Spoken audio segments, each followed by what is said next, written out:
کوئی شخص گلے میں سلیب لٹکا لے، ماتھے پہ سندور لگا لے، ہاتھ میں راکھی باندھ لے، یا سکھوں والا کڑا پہن لے، ٹھیک ہے، جو مذہبی ایکٹیویٹی ہو، مذہبی ایکٹیویٹی کو فالو کرنا اس قوم میں شمار ہوگا. اس طریقے سے ہولی، دیوالی اور یہ آپ کی کرسمس ہے، یہ چونکہ مذہبی ایکٹیویٹیز ہیں، ان کو آپ نے اوائڈ کرنا ہے، لیکن اخلاقیات کے دائرے میں. بدتمیزی نہیں کرنی اور ان کو اپنا سینسٹیو ایشو بتانا ہے ان کی کتابوں سے کہ تم تو اپنے دین کو فالو نہیں کر رہے، تمہارے دین کو بھی ہم ہی فالو کر رہے ہیں اور ہم اپنے دین کو بھی فالو کر رہے ہیں. قرآن سے نا ان کو بتائیں، سب سے پہلے ان کو تعالوا الی کلمۃ سواء بیننا وبینکم، ان کو بتائیں کہ خدا کے ساتھ آپ کی کمٹمنٹ ہونی چاہیے. ہم چونکہ مسلمان خدا اورینٹڈ ہیں، اس لیے ہم ہولی، دیوالی یا کرسمس کے اوپر جو آپ وش کرتے ہیں، یہ چونکہ شرکی ایکٹیویٹیز ہے، اس لیے ہم آپ وش نہیں، آپ اس کے علاوہ وش کریں.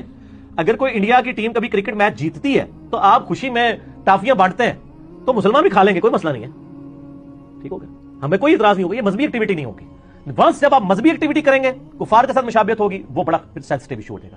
اس لیے اس کو آپ نے اوائڈ کرنا ہے. اس کو اوائڈ کرنے کا طریقہ بھی میں نے بتا دیا. خالی میں لاہور دا راہ نہیں دسیا، لاہور جانے کا کرایہ بھی دے دیا، صرف راستہ نہیں بتایا آپ کو کہ اس طریقے سے اس ایشو کو غیر مسلم ملکوں میں رہنے والے لوگ ٹیکل کریں.